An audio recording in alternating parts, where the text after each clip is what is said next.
Overseas के हवाले से जो वोटिंग का राइट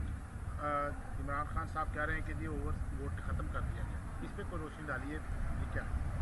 देखिए, बिस्मिल्लाहिर्रहमानिर्रहीम, नाहमदुहु व सल्ली अला रसूलिल करीम। देखें, जो इमरान खान साहब ने किया था वो बेसिकली जो हमारे बहन भाई पाकिस्तानी बाहर रहते हैं उनको जो भी उनकी क्वालिफिकेशंस के मुताबिक उनको वोट देने का हक तो दिया था, लेकिन उनकी कोई नुमाइंदगी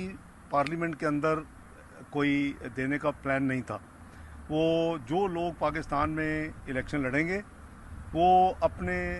आबाई हलकों के हवाले से, अपने आईडी कार्ड में जो एड्रेस है उसके हवाले से इंटरनेट के ज़रिए उनको वोट डाल सकते थे।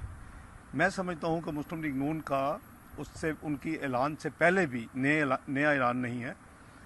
कि हमने ये ऐलान किया हुआ है कि हम इनको गारंटीड नुमाइंदगी देना चाहते हैं, इनकी मखसूस नशिस्तें रखना चाहते हैं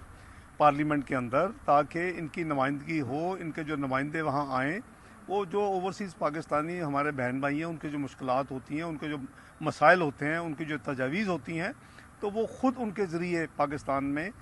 उसको यानी पार्लियामेंट के अंदर लाएं और फिर उसके ऊपर अमल हो, उसके ऊपर अगर कानून साजी की ज़रूरत है वो हो, उसके ऊपर कोई एडमिनिस्ट्रेटिव को काम करने वाला है तो वो हो। तो हमारा जो प्रपोज़ल है या जो हमारा जो आइडिया है वो बहुत बेहतर है उन पीटीआई की जो अमेंडमेंट थी उससे। तो फौरी तौर के ऊपर इस अमेंडमेंट को ख़त्म करने का ये मतलब नहीं कि इनको नुमाइंदगी नहीं, बल्कि इससे बेहतर जो है उसका प्रोसेस शुरू हो चुका है इलेक्टोरल रिफॉर्म्स का, और उसके अंदर उनको उसमें गालबन हमें आइन में भी तरमीम करनी पड़ेगी, क्योंकि अगर हम नशिस्तों को बढ़ाते हैं टोटल पार्लियामेंट की, नेशनल असम्बली की या सेनेट की, तो उसमें हमें आइन में भी तब्दील, तो हम उसके लिए तमाम काम जो है पैकेज तैयार हो रहा है और इंशाअल्लाह हम